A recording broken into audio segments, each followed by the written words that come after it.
Olá, amigos. Queria começar o nosso encontro recordando o nosso Chico Xavier e uma mensagem de Emmanuel que se chama Somente Hoje, em que ele diz o seguinte: Hoje é a luz do presente.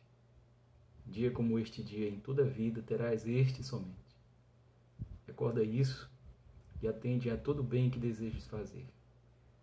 Prestação de serviço em socorro de alguém, atenção no dever, felicidade, paz, esperança e carinho, que aspires a plantar em lances do caminho. Alegria, favor, dádivas que pretendas ofertar, relações que precisas recompor, gentilezas no lar, trabalho mais singelo e aquele que mais custe revisão, reajuste, corrigenda, perdão, provas de estima e consideração. Apoio espiritual em simples frases nas tarefas que abraces e abençoes, que nada disso atrases, nem deixes que fazer para depois. Porque o tempo não volta, contando sempre aquilo que se fez. E dia igual a hoje, só terás uma vez. Boa noite, pessoal. Estou gravando aqui desde Fortaleza, é tarde agora, mas nós vamos em encontro virtual marcado para a noite. E hoje a gente vai conversar sobre os órfãos da pandemia. Convite da nossa amiga Josi, em nome de quem eu saúdo todos vocês do Centro Espírita que vos reúne, e todos do Rio Grande do Sul, desse país maravilhoso que é o Brasil, desse mundo maravilhoso que é a Terra, apesar dessa hora difícil que a gente atravessa em razão da pandemia de Covid-19. Como outras aconteceram ao longo da história humana, e como outras acontecerão ainda, de acordo com os desígnios de Jesus, que governa o planeta Terra de acordo com os desígnios de Deus, que Ele interpreta para nós. Eu queria que a gente começasse a nossa reflexão recordando o que nos diz, antes de falar sobre a orfandade em si mesma, queria recordar o que nos diz o Livro dos Espíritos sobre esse momento que a Terra atravessa, que nós em doutrina espírita podemos definir como um flagelo destruidor. Essa foi a expressão que Allan Kardec utilizou em O Livro dos Espíritos, e eu queria recordar alguns trechos dessas lições para nós, para as nossas reflexões de agora à noite, que não serão tão longas. Eu espero que a gente fique dentro de 30 minutos. No Livro dos Espíritos, conforme a gente encontra no site da Federação Espírita Brasileira, estão reunidos os itens 737 a 741 de O Livro dos Espíritos. Kardec pergunta aos espíritos o seguinte: com que fim fere Deus a humanidade por meio de flagelos destruidores? Essa é a pergunta de Kardec, e a resposta dos espíritos é a seguinte: para fazê-la progredir mais depressa. Já não dissemos ser a destruição uma necessidade para a regeneração moral dos espíritos, que em cada nova existência sobem um degrau na escala do aperfeiçoamento? Preciso é que se veja o objetivo para que os resultados possam ser apreciados. Somente do vosso ponto de vista pessoal os apreciais. Daí vem que os qualificais de flagelos, por efeito do prejuízo que vos causam. Essas subversões, porém, são frequentemente necessárias para que mais pronto se dê o advento de uma melhor ordem de coisas e para que se realize em alguns anos o que teria exigido muitos séculos. Então nós já começamos com a lição dos Espíritos sobre a necessidade desse momento para nós, para a nossa sociedade, para os nossos governos, para nós indivíduos, para nossas famílias, para nossos corações, para nossas almas. É sem dúvida doloroso, mas a Terra é uma escola a caminho de se tornar uma grande universidade, e nós, alunos nela matriculados, porque tardamos talvez nos melhoramentos morais dentro de nós e do ponto de vista coletivo. A espiritualidade, de acordo com os desígnios de Deus, permite então que algo dessa magnitude alcance o planeta como um todo. E é interessante o caráter, por assim dizer, democrático do vírus, da pandemia, não é? Porque ele alcança todas as classes sociais, pessoas do mais alto nível econômico e social e as pessoas mais pobres. Todos os países do mundo, os mais ricos e os mais pobres. As pessoas de qualquer condição étnica, por assim dizer, os negros, os brancos, os nipônicos, os orientais, os africanos, os europeus, todos nós estamos igualmente sujeitos, com as mesmas fragilidades, as mesmas possibilidades, incertos ainda quanto às medicações, às vacinas, tentando, não é? Então, qual é o sentido disso? É um sentido de punição? Deus está nos castigando? Não. O que os espíritos estão é cumprindo a ordem de progresso que é estabelecida para todas as sociedades e todos os mundos. Nós estamos encarnados nessa fase, poderíamos estar no plano espiritual. Poderíamos estar reencarnando. Quantas pessoas não estão reencarnando, nascendo dentro desse momento, deste quadro? Quantos espíritos santificados não estão encarnados neste mesmo processo? Até onde nós sabemos, grandes espíritos estão encarnados ou estão encarnando. Joana de Ângeles, Francisco de Assis, Emmanuel, André Luiz e tantos outros cujos nomes a gente não sabe, não saberá, porque vão trabalhar em silêncio, com discrição.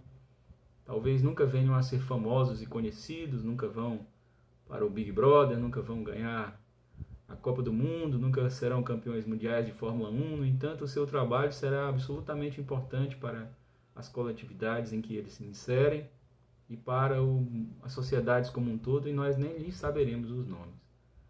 Então vamos começar com essa reflexão de que Deus não está nos castigando, não está nos punindo. Apenas nós estamos tardos nos aprendizados. Então os processos de desencarnação coletiva vêm nesse sentido, de que a gente possa caminhar mais rapidamente e melhorar em vários aspectos, na inteligência e no coração. A nossa ciência vai progredir, a nossa medicina vai progredir, a nossa legislação vai progredir, o nosso nível de saneamento vai progredir, a nossa atenção com a nossa saúde, o nosso corpo vai melhorar, a nossa maneira de nos relacionarmos uns com os outros, respeitando mais o espaço do outro e fazendo respeitar o nosso próprio espaço também vai melhorar. E assim a gente vai progredindo, não no sentido de punição, mas de um crescimento que a sociedade como um todo exigia. É isso que os espíritos nos dizem em O Livro dos Espíritos. Kardec pergunta no item seguinte: para conseguir a melhora da humanidade, não podia Deus empregar outros meios que não os flagelos destruidores? E os espíritos respondem: pode, e os emprega todos os dias, pois que deu a cada um os meios de progredir pelo conhecimento do bem e do mal. O ser humano, porém, não se aproveita desses meios. Necessário, portanto, se torna que seja, olha aí, castigado no seu orgulho e que se faça sentir a sua fraqueza. Então, há um aspecto, então, de a justiça divina nos mostrar na nossa pequenez, de a gente não ser tão orgulhosos como seres humanos. Como nós somos grandes, poderosos, podemos chegar na Lua, fazer carros elétricos, construímos bombas que destroem um país em um segundo. No entanto, o vírus vem e nos mostra, todos nós, generais e pessoas do povo, todo mundo, presidentes e governantes e governados, que nós estamos todos sujeitos com a mesma fraqueza humana diante desses processos. Kardec pergunta se isso atinge só os maus. Nesses flagelos sucumbem o homem de bem e o perverso. É isso justo? E os espíritos respondem: durante a vida, o ser humano tudo refere ao seu corpo, entretanto, de maneira diversa, pensa depois da morte. Ora, conforme temos dito, a vida do corpo é bem pouca coisa. Olhem só o que ele diz. A vida do corpo é bem pouca coisa. Um século no vosso mundo não passa de um relâmpago na eternidade. Logo, nada são os sofrimentos de alguns dias ou de alguns meses de que tanto vos queixais. Representam um ensino que se vos dá e que vos servirá no futuro. Os espíritos que preexistem e sobrevivem a tudo formam o mundo real. Esses os filhos de Deus e o objeto de toda a sua solicitude. Os corpos são meros disfarces com que eles aparecem no mundo. Por ocasião das grandes calamidades que dizimam os seres humanos, o espetáculo é semelhante ao de um exército cujos soldados, durante a guerra, ficassem com seus uniformes estragados, rotos ou perdidos. O general se preocupa mais com os soldados do que com os seus uniformes. Olhem só a comparação que os espíritos fazem de o corpo ser uma veste, uma roupa, e que nesse momento de um flagelo destruidor, o que está acontecendo é que as roupas estão se estragando, porque os espíritos estão partindo perfeitos, plenos como eram, com todos os seus potenciais, reconquistando a sua condição de liberdade espiritual, e o corpo ficando. A gente está vivenciando um processo muito desafiador do ponto de vista nosso encarnados. Porque quando a gente está aqui, é natural que a gente queira permanecer aqui o máximo de tempo possível. Até o nosso Chico Xavier disse isso quando ele foi operar a sua próstata para evitar um câncer, quando ele ia cuidar do seu olho, quando ele ia para o médico, sempre ele dizia, já que nós estamos aqui embaixo, vamos ficar o máximo de tempo que a gente consiga. Então essas são as duas primeiras reflexões que eu gostaria que nós fizéssemos, de recordar que a pandemia tem um caráter de nos apressar o adiantamento, que pode, sob certos aspectos, ser encarada como um quadro de julgamento de Deus a respeito dos nossos atrasos e dos nossos desafios, mas também que ela é um processo natural que vai desenvolver a nossa sociedade e que tem vitimado os nossos corpos, mas os espíritos permanecerão, e nós vamos todos sobreviver, na carne ou fora dela, se é que vocês me entendem. A nossa reflexão agora se volta, então, para a questão da orfandade. E sobre isso eu gostaria de ler o que os espíritos disseram também em o Evangelho segundo o Espiritismo. Um espírito familiar em Paris, em 1860, psicografa uma mensagem muito curta que resume o nosso tema e diz o seguinte: meus irmãos, amai os órfãos. Se soubesseis quanto é triste ser só e abandonado, sobretudo na infância, Deus permite haja órfãos para exortar-nos a servir-lhes de pais. Que divina caridade amparar uma pobre criaturinha abandonada, evitar que sofra fome e frio, dirigir-lhe a alma a fim de que não se desgarre para o vício. Agrada a Deus quem estende a mão a uma criança abandonada, porque compreende e pratica a sua lei.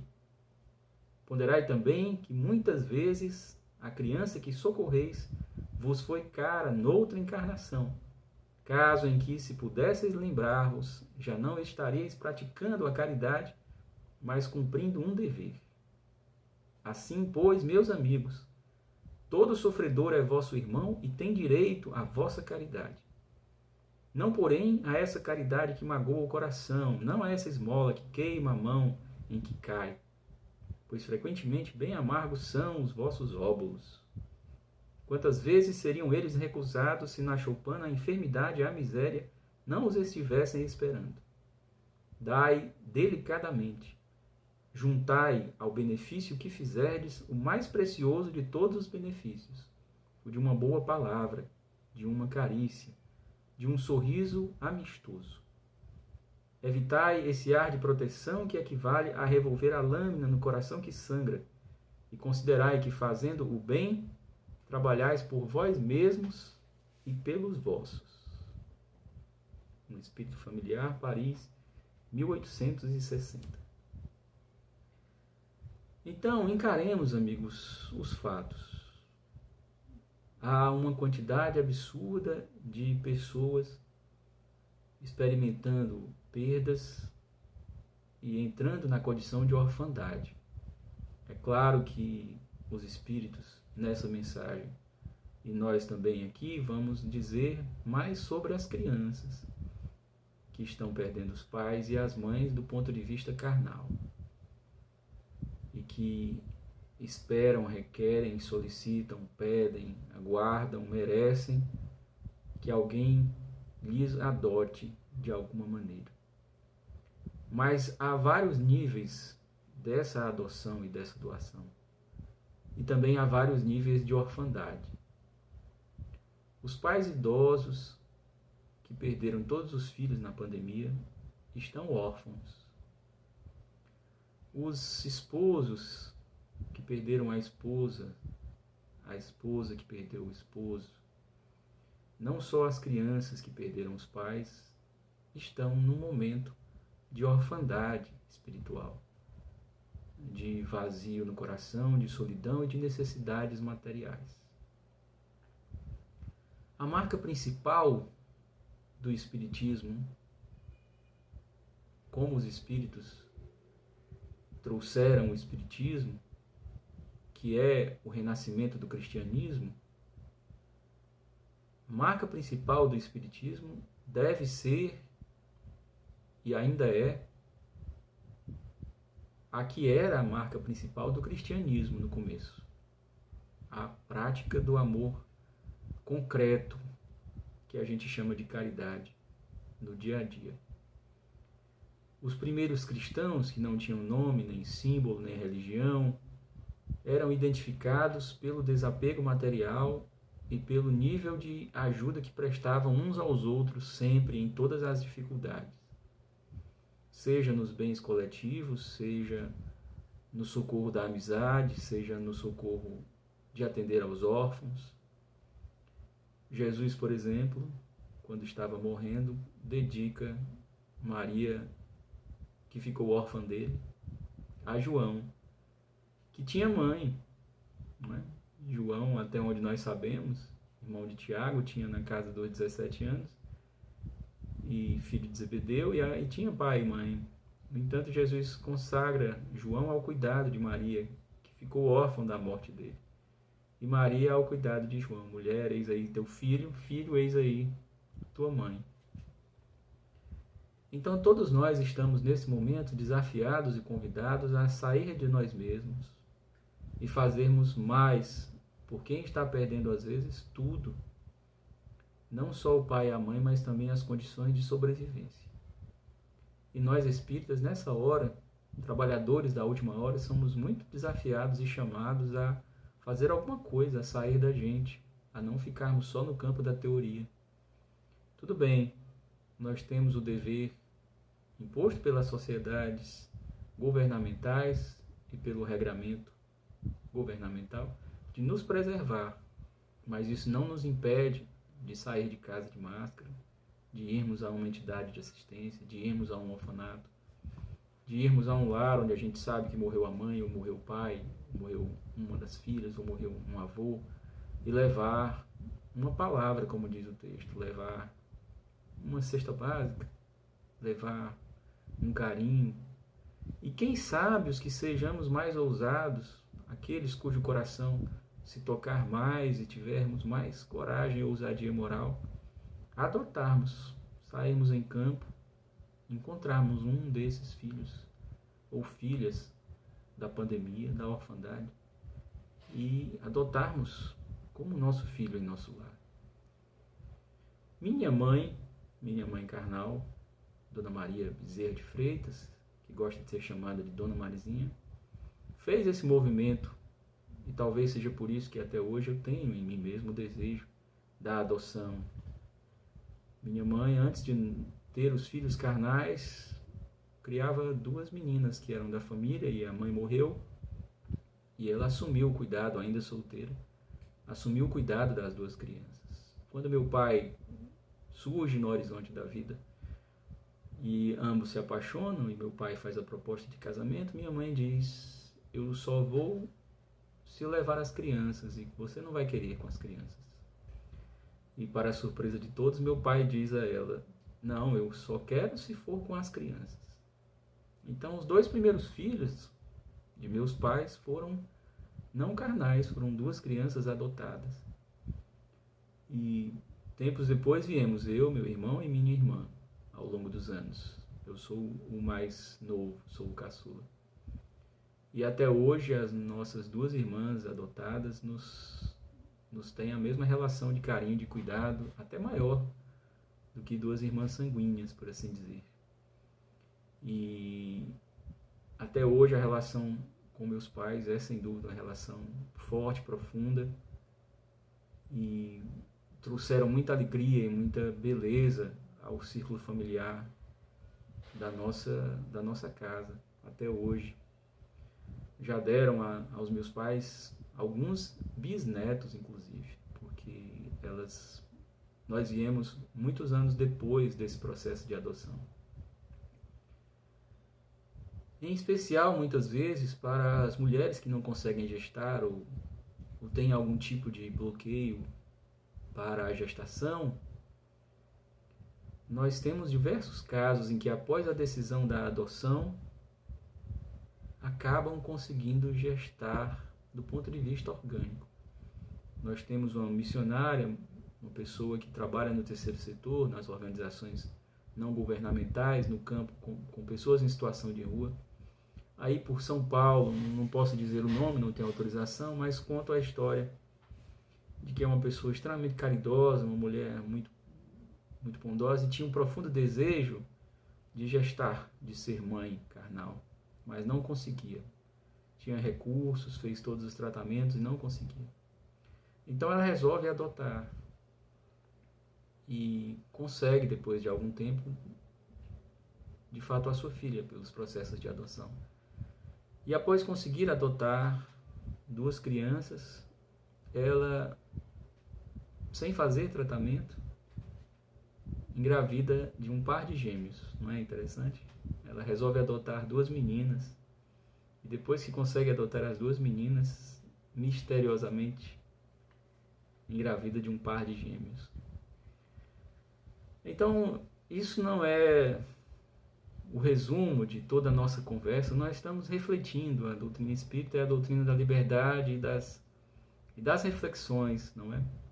A gente vai lendo e pensando juntos em construir o nosso entendimento de acordo com o alicerce forte e bonito que os Espíritos nos deixaram a respeito das lições da vida eterna, da vida imortal, para nós encarnados. Não é? Então cada um de nós vai definir qual é o nível em que quer ir em direção aos órfãos, qual é o nível que você vai alcançar, que você vai atingir. Mas há muito sofrimento, e não nos enganemos. Os Espíritos esperam de nós, e Deus espera de nós, os espiritualistas, e dentro dos espiritualistas, muito dos espíritas, que a gente saia a campo, arregace as mangas e vá ajudar a apagar o incêndio emocional que a pandemia trouxe para o mundo.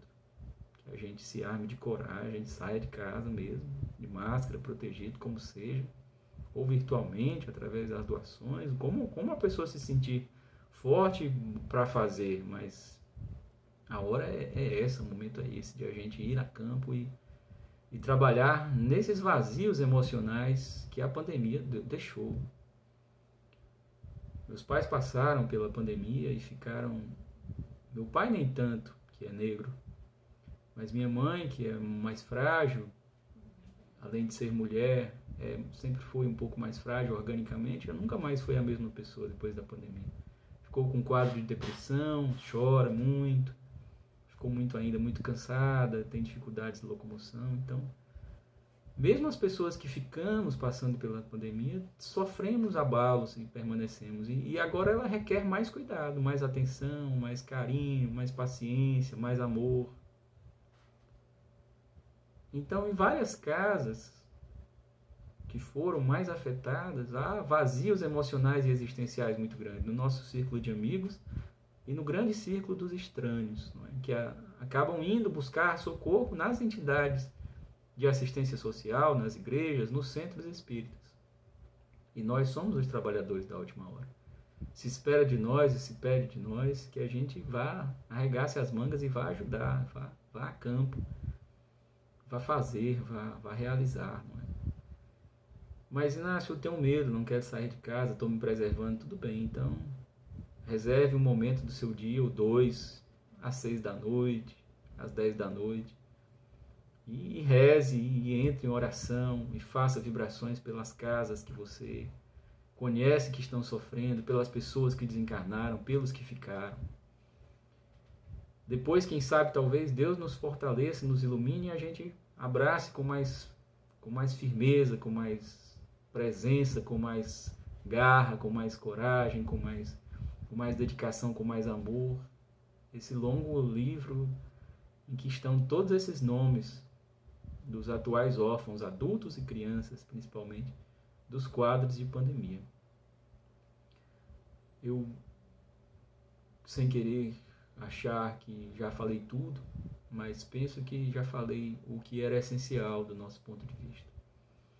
Então eu peço licença a Josi e a vocês, demais da Casa Espírita, que nos convidou para falarmos sobre esse tema, e considerar que já nos aproximando de 30 minutos, a gente tenha tocado no ponto principal que seja deste tema, os órfãos da pandemia.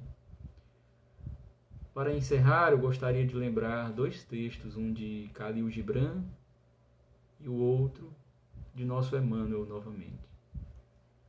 Gibran, num livro chamado O Profeta, diz o seguinte: então uma mulher lhe disse, fala-nos da alegria e da tristeza. Fala-nos da alegria e da tristeza. E o profeta respondeu, a vossa alegria é vossa tristeza desmascarada.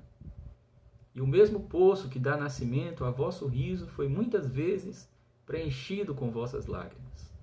E como poderia não ser assim?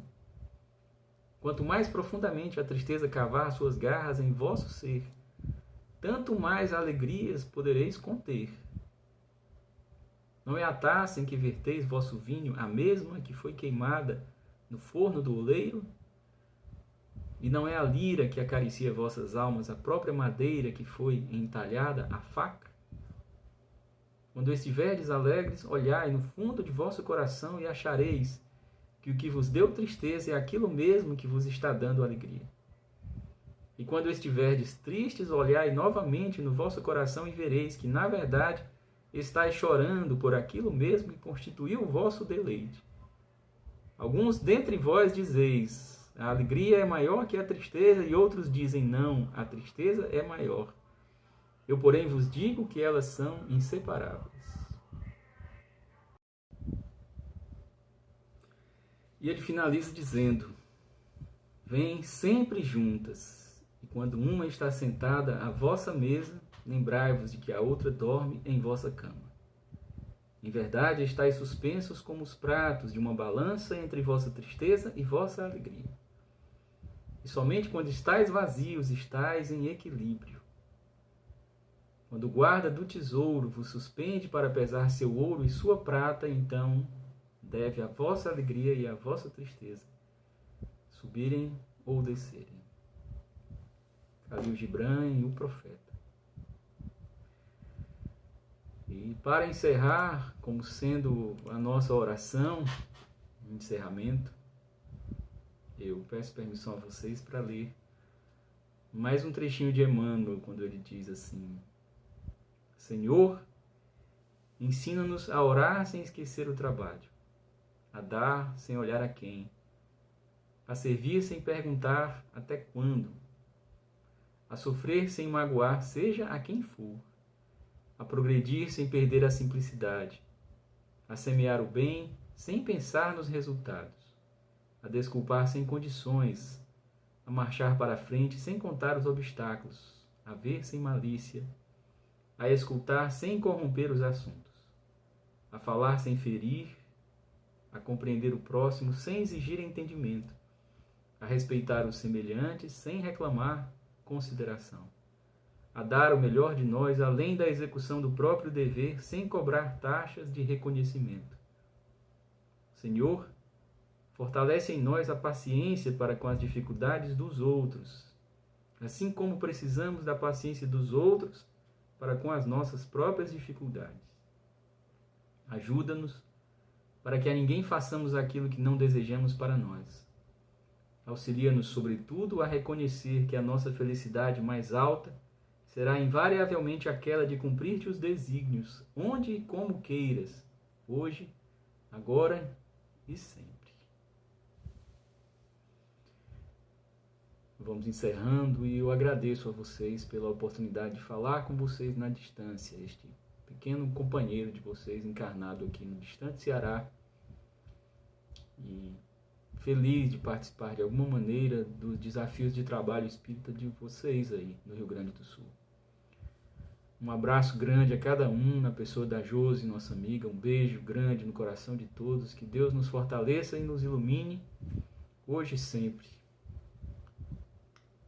Que assim seja, e até uma próxima vez, amigos.